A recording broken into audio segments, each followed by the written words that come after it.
வானத்திலிருந்து இறக்கும் தண்ணீருக்கு உள்ள சக்தி. முதலாவது என்ன? பரக்கத்தான தண்ணி. இரண்டாவது செத்தரை உயிராக்கும் தண்ணி. மூணாவது பரிசுத்தப்படுத்தும் தண்ணி. நாலாவது என்ன? ஷைத்தானை விட்டும் பாதுகாக்கும் தண்ணி.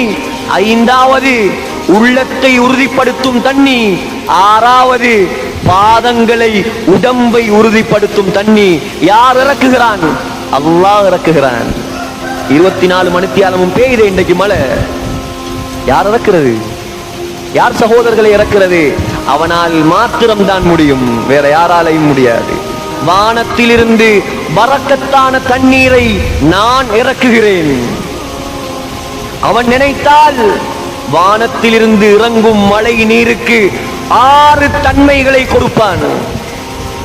இதெல்லாம் குர்ஆன்.